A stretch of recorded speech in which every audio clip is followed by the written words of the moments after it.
Hello future doctors. तो I hope आप लोग अच्छे से पढ़ रहे होंगे। और जैसे कि पता है अब नीट 2024 के लिए अप्रोक्स 3 मंथ बचे हुए हैं अच्छे से पढ़ने के लिए। और मैक्सिमम बच्चों का सिलेबस कंप्लीट हो गया होगा, कुछ बच्चों का सिलेबस कंप्लीट अभी नहीं हुआ होगा, रह गया होगा।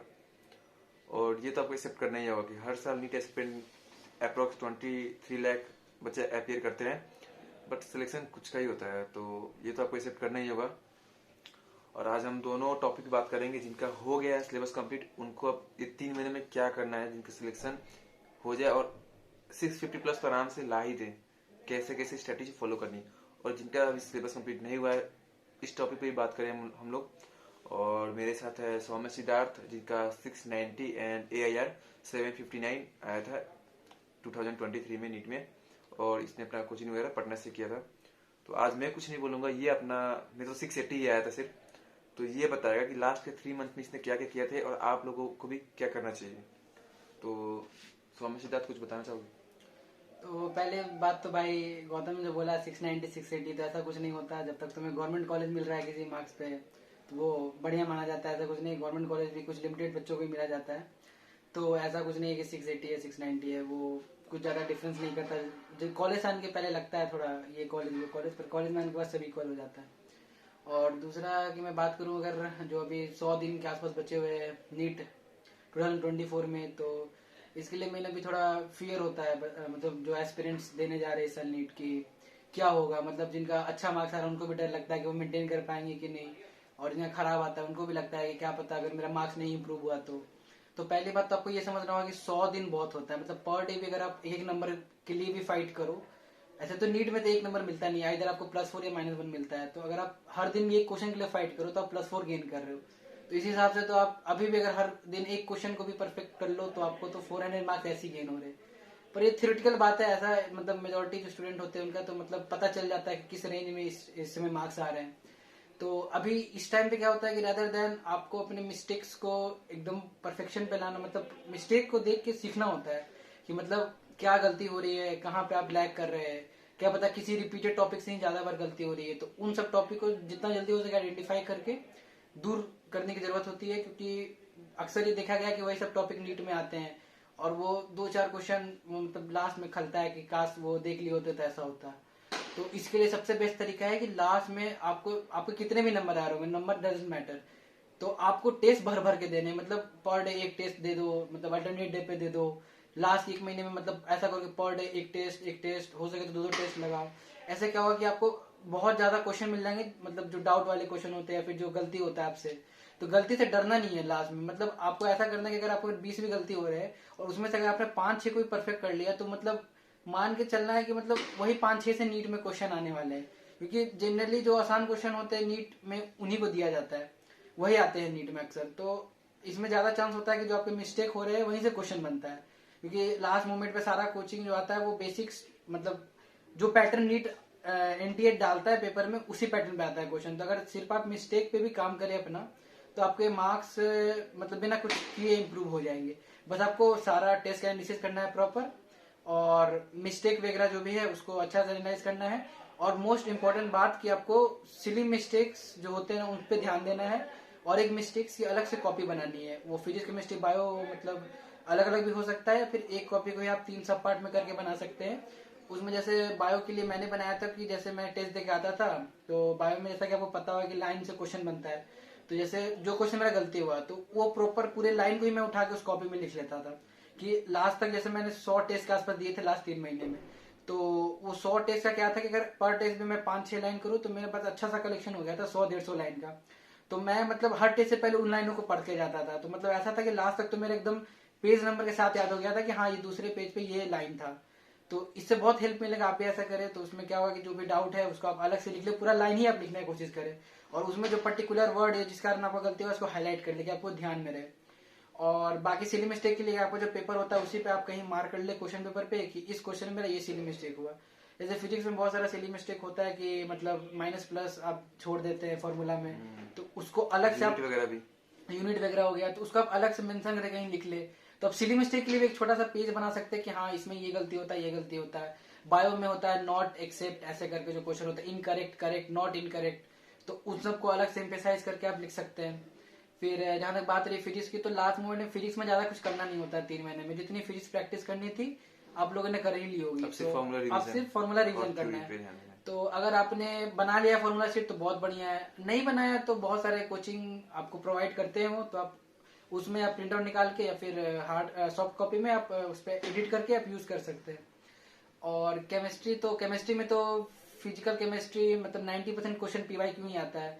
तो मतलब फिजिक्स और फिजिकल केमिस्ट्री को तो क्वेश्चन जो होते हैं वो टिप्स पे होने चाहिए, मतलब ऐसा कि मतलब ईयर के साथ याद होने चाहिए, कम से कम 4-5 बार तो प्रैक्टिस करना ही करना है। और टेस्ट के सारे क्वेश्चन का एनालिसिस करके उसका डाउट का कॉपी भी अलग से बनाना है, खास करके फिजिक्स और फिजिकल में। सिर्फ हाँ, ऑर्गेनिक इनऑर्गेनिक तो एनसीईआरटी ज्यादा इंपॉर्टेंट है। हाँ, ऑर्गेनिक इनऑर्गेनिक में एनसीईआरटी का NCERT लाइन से क्वेश्चन आ रहा है, तो उसको भी बायो की तरह पढ़ना है। और थोड़ा चैप्टर भी रिड्यूस हुआ है तो बर्डन थोड़ा कम होगा, तो उसमें भी कि जो एनसीईआरटी पे ज्यादा ही फोकस देना है, उसमें अलग से क्वेश्चन के पीछे ना भागे, जो टेस्ट का क्वेश्चन है उसको करे, एनालिसिस करे। और बाकी जो मिस्टेक डायरी में है आप बायो की तरह ही कर सकते हैं, ऑर्गेनिक इनऑर्गेनिक में उसको अलग से कॉपी में लिख लेते हैं तो बढ़िया रहेगा। ऐसे आपको रिवीजन करने के पूरा बुक नहीं खोलना पड़ेगा, क्योंकि जो साल भर आपने सही किया है वो आप लास्ट दिन तो सही कर ही दोगे, और जो गलती हुआ है वो आपके पास पहले से रहेगा। तो ऐसा नहीं मैं बोल रहा हूँ कि गलती नहीं होगी, बट हाँ बहुत चांसेस कम हो जाएंगे, क्योंकि मैंने खुद किया है, तो इससे आपको हेल्प मिलेगा। और लास्ट के 3 महीने में एक चीज और जरूरी है कि आपको एक प्रॉपर टाइम टेबल होना बहुत जरूरी है। तो ये डिपेंड करता है कि आप रात में पढ़ने वाले हो या दिन में पढ़ने वाले हो। तो मैं तो नाइट आउल था, तो मेरा ये शेड्यूल था कि मैं तो मतलब 4-5 बजे सोता था, फिर दोपहर में 12-1 बजे के आसपास उठता था, फिर ब्रेकफास्ट करके लंच करके, मतलब लंच ही होता था, ब्रेकफास्ट तो स्किप हो जाता था, लंच करके 1 बजे के आसपास बैठता था पढ़ने के लिए। तो फिर मैं स्लॉट्स में पढ़ता था, तो पहला स्लॉट होता था मेरा 1 से 4 बजे, फिर 4 बजे के बाद आधा 1 घंटा ब्रेक लेता था, फिर 5 बजे के बाद 5 से 7 होता था स्लॉट, 7-7:30 के बाद डिनर होता था। तो 8-8:30 तक डिनर से आके थोड़ा फ्रेंड्स से बातें करके 9 बजे के बाद फिर पढ़ने बैठता था। तो 9 से 12 फिर एक और स्लॉट होता था, फिर 12 से 12:30 फिर ब्रेक होता था, और फिर 12:30 से लेके 4 बजे तक, और फिर वही फिर लास्ट में आधा घंटा 1 घंटा थोड़ा बातचीत करने के बाद डिस्कस करके जो भी डाउट्स वगैरह हुए दोस्तों के साथ 5 बजे तक सोने चल जाता था, फिर वही रिपीट होता था।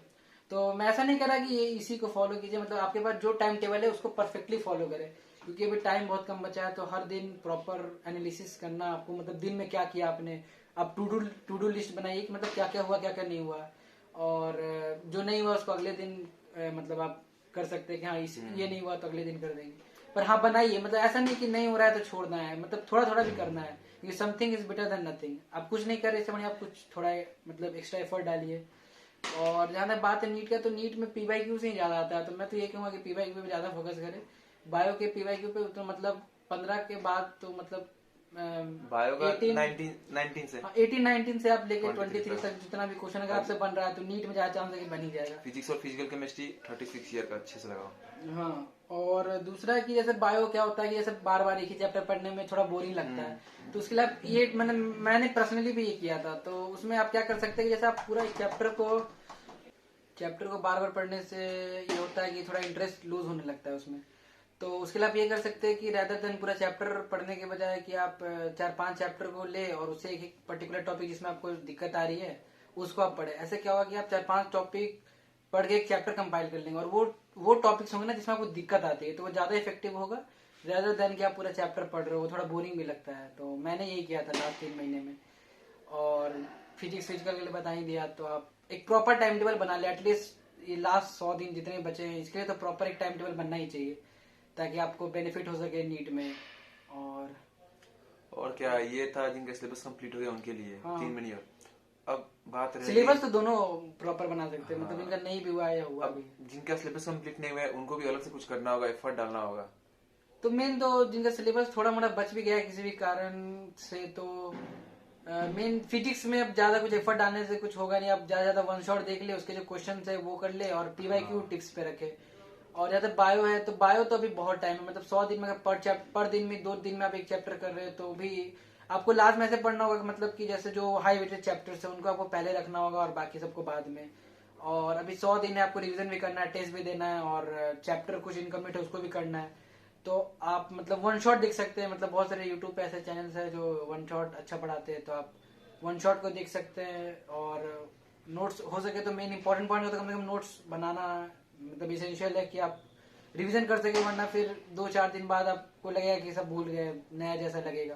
तो ये ना हो, इसके लिए आप ये कर सकते कि वन शॉट देखे और उसमें आपको जो समझ में अपने लैंग्वेज में लिखे, या फिर जो इंपॉर्टेंट पॉइंट्स है, क्योंकि क्वेश्चन जो बनता है वो डायरेक्ट एनसीईआरटी का लाइन से बनता है, तो आप डिट्टो उस लाइन को उठा के आप कॉपी में लिख ले कि जो दिक्कत हो रहा है, इसमें ज्यादा गलती आ रहा है। और आपका थोड़ा मोटा सिलेबस बच भी गया है, तो इस तरह से टेस्ट ना छोड़े, मतलब कि ये टॉपिक छूटा हुआ है तो, क्योंकि बहुत सारे टॉपिक ऐसा होता है मतलब उसमें आप पढ़ लेंगे तो क्वेश्चन बन ही जाएगा, तो ऐसा टॉपिक पे ज्यादा फोकस नहीं करना है। रेदर देन आपको अपना कमजोरी ढूंढना है कि आपको किस टॉपिक में वीक है, क्योंकि बहुत सारा टॉपिक होता है जिसमें हमें लगता है कि हम इसमें बहुत स्ट्रांग है, फिर भी गलती हो जाता है। और बहुत सारा टॉपिक ऐसा होता है जो हमने बस एक बार पढ़ा हो लेकिन फिर भी उससे क्वेश्चन बन जाते हैं, तो ये नीट में भी होगा आपके साथ। और बहुत सारे ऐसे क्वेश्चन भी होंगे, मतलब आपने इतना टेस्ट दे दिया है तो आपको इससे ये एडवांटेज मिलेगा, या फिर नहीं भी दिया है तो दोगे। तो ज्यादा टेस्ट देने का ये एडवांटेज होता है कि बहुत सारा क्वेश्चन तो ऐसा है मतलब आपको, मतलब बिना क्वेश्चन पढ़ोगे और आप आंसर मार दोगे, मतलब ऑप्शन पूरा पढ़ोगे भी नहीं, मतलब इतना ज्यादा कॉन्सियसनेस बढ़ जाता है कि हाँ इस क्वेश्चन का यही आंसर था, मैंने इतना बार इसको बनाया, मैं ये तो गलत नहीं करूंगा। फिर भी सिली मिस्टेक का ध्यान रखना चाहिए, क्योंकि एनटीए वाले कुछ ज्यादा हार्ड क्वेश्चन डालते नहीं है, वो दिमाग से खेलते हैं। हाँ, बस लॉजिकल क्वेश्चन देते तो सिली ज्यादा मिस्टेक कंट्रोल कर लो, फिर सिलेक्शन हो जाएगा। हाँ, और 100 दिन और बहुत पढ़ होते हैं सकते हो। प्रैक्टिस मतलब करने के लिए। आपको टेस्ट नहीं छोड़ना, आपको साइड बाय साइड एक टेस्ट देना है, उसके साथ आप मतलब ऐसा है कि लास्ट में आपको 3 महीने में कम से कम 10-12 घंटे तो पढ़ाई का रखना ही चाहिए। तो आप ऐसा करो कि 3 घंटे आप टेस्ट को दो, 2 घंटे एनालिसिस में, और मेन अगर शुरू आप एनालिसिस कर रहे हो अभी स्टार्टिंग में, तो आपको 4-5 घंटे भी लग रहे हैं तो भी ओके है। 4-5 घंटे लग रहे हैं अगर आपको, उसमें आप कुछ नया सीख रहे हो तो वो भी प्रोडक्टिव है, rather than कि आप पूरा चैप्टर पढ़ रहे हो। और पूरा चैप्टर, सिलेबस टेस्ट हाँ फुल सिलेबस देने चाहिए। फुल सिलेबस टेस्ट ही देने चाहिए भाई। 100 हाँ। 100 दिन है तो कम से कम कोशिश करो 50-60 तो दो। वो मैक्सिमम Alternative। मिनिमम 30 देना हाँ चाहिए। मैक्सिमम, मतलब मैक्सिमम तो मैक्सिमम 50, जहाँ तक ले हाँ, जाओ तुम, जितना तक ले जाओ। तुम्हारे और लिए प्रॉफिट होगी वो। मिनिमम तो मतलब मिनिमम भी कुछ नहीं होता, मतलब जब तक तुम्हें लग रहा है कि हाँ जो हम पढ़ रहे हैं उससे क्वेश्चन बन रहे हैं तो ठीक है। और जितना क्वेश्चन देखोगे भाई तुम भी फायदा होगा, क्योंकि नीट में क्वेश्चन रिपीट होते हैं, तो मतलब बिना पढ़े भी टॉपिक बहुत सारा क्वेश्चन सही हो जाता है, क्योंकि वो पीवाईक्यू से आते हैं। फिर मतलब कॉमन सेंस से थोड़ा स्मार्ट स्टडी करना है, ये नहीं कि पूरा लाइन बाय लाइन रटते चले गए, मतलब जो इम्पोर्टेंट नहीं है उसको ही पढ़ रहे हैं, तो ऐसा नहीं। पीवाईक्यू में जो टॉपिक है जिससे ज्यादा क्वेश्चन है पहले उनको स्ट्रॉन्ग कर लो, और बाद में जो टॉपिक है थोड़ा मोड़ा उसको देखो। मतलब ये उनके लिए बता रहा हूँ जिसके पास मतलब थोड़ा चैप्टर बच गया है, इनका पूरा चैप्टर हो गया वो तो पूरा ही रिवाइज करें, उनके लिए तो बस मेन टेस्ट पे फोकस करें और बस। और जिसको वन शॉट वीडियो देखना है उसके लिए आप उम्मीद लेक्चर जो यूट्यूब पे अवेलेबल है उसको फॉलो कर सकते हैं, या फिर कोई और है तो आप उसको फॉलो कर सकते हैं। कैसी बहुत ऐसा प्रेशर नहीं, मतलब जो आपको सूट जो करे, आपको सब सूट वीडियो करे, सबको हाँ। सूट नहीं करता, तो जो आपको अच्छा लगे। कुछ लोग बड़े बड़े नोट्स भी प्रोवाइड करा देते हैं आपको, तो आप अपने हिसाब से देख लें। और ऐसे कोई भी यूट्यूब चैनल या कोई भी कोचिंग खराब नहीं होता, सब अच्छा ही पढ़ाते हैं। और अभी सबसे ज्यादा इम्पोर्टेंट मोटिवेशन। अभी और मोटिवेशन ऐसा नहीं कि बाहर से ले नहीं, रहे, नहीं, मतलब हाँ, सेल्फ मोटिवेटेड रहना। अभी धीरे धीरे काफी बच्चे गिव अप करने स्टार्ट करेंगे। अगर आप किसी कोचिंग वगैरह में पढ़ रहे हैं तो आपको पता चला है कि कुछ बच्चे बोलेंगे यार मैं तो गिव अप कर रहा हूँ, मैं अगले साल के प्रिपरेशन अभी से स्टार्ट कर रहा हूँ। तो धीरे धीरे ऐसा होते रहेगा, तो इन बच्चों से दूर ही रहे, ठीक है। निगेटिविटी ज्यादा हो जाएगी। उन बच्चों के साथ रहिए जो पॉजिटिविटी फैलाते हैं, जो पढ़ते हैं, ताकि आप भी मोटिवेटेड रहें। और अंदर से मोटिवेशन चाहिए इसके लिए आपको। हाँ, एक बात और कि मतलब कम से कम आप अपने ग्रुप में 2-3 ऐसे दोस्त को रखें, मतलब जिसके साथ आप पढ़ सके, डाउट डिस्कस कर सके, जरूरत पड़ने पे आप थोड़ा बातचीत भी करें, तो आपको ऐसा रिग्रेट ना हो कि टाइम वेस्ट हुआ, वो भी आपको प्रोडक्टिव लगे। तो ऐसे 2-3 दोस्त रखिए, क्योंकि लास्ट मोमेंट पे हमारा खुश रहना उतना ही जरूरी है जितना हमारा प्रिपरेशन करना। तो दोनों का बैलेंस करके चलना, ये नहीं कि एकदम डिप्रेस होकर पढ़ रहे हैं, वो भी नहीं करना है, और ये भी नहीं कि एकदम एक्साइटमेंट होके कि अब तो मेरा हो ही जाएगा, पढ़ नहीं रहे। बैलेंस करके पढ़ना है। 2-4 दोस्त रखिए, बात कीजिए, एंजॉय कीजिए, और ऐसा कुछ नहीं है। बाकी अभी तो लाइफ बहुत है, अभी नीट निकालने के बाद तो आगे तो पूरा खुली किताब ही है। तो जितना हो सके अपना बेस्ट दीजिए, और मार्क्स के पीछे भी मतलब अब तो ठीक है, तो मार्क्स के पीछे भागना स्टार्ट। पहले जो आप लोग टेस्ट वगैरह देते थे उसमें नंबर डिटरमाइन नहीं करता था बस सिलेक्शन, बट अब जो नंबर आएंगे आपके टेस्ट वगैरह में वो डिसाइड करेंगे कि आपका सिलेक्शन होगा कि नहीं होगा। तो इस टेस्ट को अच्छे से कि नंबर ज्यादा है तो गलती हो रहा है वो डिसाइड हाँ, करेंगे। मेजर टेस्ट आप दे रहे हैं ना, तो कहीं ना कहीं नीट में तो मेजर टेस्ट ही आएगा। तो अच्छा परफॉर्मेंस करना है, इसमें अच्छे से करना है, और जो गलती है उस पर तो काम करना है, सिली मिस्टेक वगैरह। क्योंकि आप खुद रियलाइज कीजिएगा सिली मिस्टेक के कारण आपका कम से कम 30 से 40 नंबर कम आएंगे हर टेस्ट में। अभी हमारी भी गलती हुई, जो 30-40 नंबर कम आए, वो भी ऐसा नहीं था कि नॉलेज कम था। हाँ, मतलब मिलाने के बाद जब पेपर देके आए तो लग रहा था इतना कम आएगा, आने के बाद लग रहा है कि उतना भी आ सकता था। तो नॉलेज डिफरेंस 650 से 720 के बीच में कोई नॉलेज डिफरेंस नहीं होता है, वो बस थोड़ा वो एग्जाम टेम्परामेंट को हैंडल करने का टेक्निक होता है बस। जो बहुत बच्चे कर पाते हैं, बहुत नहीं कर पाते हैं, वो तो बात की बात है। लेकिन ऐसा पेपर देख के भी नहीं होना है, मतलब कि हाँ नहीं बनेगा, और ये दिक्कत होती है बच्चों के साथ। कि मतलब पेपर टफ आ जाता है कभी कभी। तो इसी के साथ अब वीडियो बंद करते हैं। और हाँ, जिन जिनको एम्स ऋषिकेश मतलब कि ड्रीम कॉलेज है, वो कमेंट सेक्शन में जरूर डाले कि हाँ भैया मुझे एम्स ऋषिकेश में आना है, और अपने नाम के साथ डालिएगा कि हाँ मेरा नाम ये है और मैं एम्स ऋषिकेश में आना चाहता हूँ।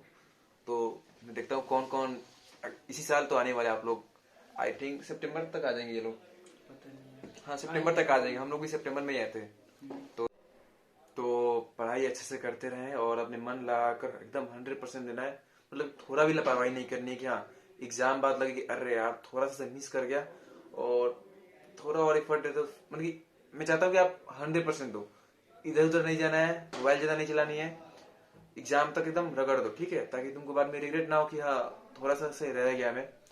और यूट्यूब पे बाकी ज्यादा तो इधर घूमे भी ना, हमारे वीडियो हाँ, बस देखे मोटिवेटेड रहे। मोटिवेशन के लिए तो देखो, वरना मैं भी बोलता हूँ कि जरूरी नहीं कि मेरा वीडियो देखो, बट आई थिंक समय समय पर बहुत बच्चे का मोटिवेशन बहुत ही डाउन चला जाता है, तो ऐसे वीडियो देख लिया करो। और इनको तो आप लोग जो पटना वाले, इनको तो जानते ही होंगे, काफी फेमस हो रखे हैं पटना में ये, जिन इंस्टीट्यूट से पढ़े हुए हैं। तो नाम नहीं लेना। हाँ, नाम नहीं लेना है। तो और कुछ बोलना है? और बस लाइक शेयर सब्सक्राइब कर दो, भाई का चैनल है। हाँ चलो, चलो ठीक है, बहुत बाय। मेहनत कर रहा है भाई, तुम्हारे लिए टाइम निकाल के क्लासेस से बना रहा है वीडियो, तो थोड़ा सपोर्ट दिखाओ। और बाकी ऐसा तो कंटेंट आते रहेगा, अभी तो बहुत टाइम है नीट में, तो ऐसे पूरे दो वीडियो और भी बीच में आएगा, तो ऐसा डिमोटिवेट नहीं होना है। और बाकी मैं सपोर्ट तो हाँ, करता ही है। तो मैं कोशिश टेलीग्राम पे मैसेज कर, टेलीग्राम का लिंक टेलीग्राम का तो लिंक सब है, डिस्क्रिप्शन में, तो डाल उसको जाके दूंगा। ज्वाइन करो। और सच में मतलब मोटिवेट बढ़िया करता है भाई। मैं भी कभी डिमोटिवेट होता हूँ तो यही मोटिवेट करता है, क्योंकि कॉलेज लाइफ में भी आपको ऐसे दोस्त चाहिए होते हैं। तो पढ़ते रहो बढ़िया, और बाकी स्ट्रेस नहीं लेना है। स्ट्रेस कभी आए तो गौतम एम सार यूट्यूब चैनल देख लियो। सबका यही होता है, इस टाइम तक सबका यही हालत रहता है। हम लोग को भी नहीं पता था कि इस साल तक हम लोग भी एम्स ऋषिकेश में रहेंगे। हाँ, पर अब जहाँ तक, अब शायद 4 महीने हो गए हमारे भी, तो अब यहाँ पे अलग लाइफ स्टार्ट हो गई है। और मैं कोशिश करूंगा कि पूरे 5 साल अच्छे से जितना सारा इन्फॉर्मेशन हो सके एम्स ऋषिकेश के बारे में, क्योंकि हमें थोड़ा रिग्रेट हो रहा है कुछ चीज के बारे में, हर पता चीज नहीं का था। ब्लॉग डालूंगा मैं। क्योंकि आई थिंक मैं जब एम्स ऋषिकेश में आने से पहले काफी मैंने यूट्यूब पे सर्च किया था, तब अच्छे से नहीं पता चल रहा था। ऐसा बट ब्लॉग मेरे किसी ने चैनल पे आप जाइएगा तो हर चीज का मैंने ब्लॉग डाला हुआ है। ऐसा किसी ने नहीं बनाया, शुरू से लेकर अंत तक कुछ भी इवेंट होता है मैं ब्लॉग डाल देता हूँ कि आपको पता चले हाँ एम्स ऋषिकेश में क्या क्या होता है। क्योंकि और यार ये सिर्फ ऐसा नहीं कि मजे ही है, सिर्फ पढ़ाई है, दोनों दोनों मैं यूट्यूब पे डालूंगा। और अभी बहुत कुछ होने वाले, कुछ फंक्शन वगैरह अभी बताऊंगा नहीं, सब ब्लॉग डालूंगा मैं। फिलहाल कल हम लोग का फ्रेशर पार्टी है, तो वैसे आज वीडियो रिकॉर्डिंग हो रही है, तो कल मैं डालूंगा यूट्यूब पे। 19 को मैं यूट्यूब पे ये वीडियो अपलोड करूंगा, और 19 को हमारा फ्रेशर पार्टी है। फिर उसका ब्लॉग बनाऊंगा, उसको अच्छे से एडिट करके फिर मैं डालूंगा। और फिर 22 जनवरी को भी कुछ स्पेशल है, तो हमारे कॉलेज भी हो रहा है, उसका भी ब्लॉग बनाऊंगा। तो बने रहे अच्छे से एंड पढ़ते रहे अच्छे से। बाय।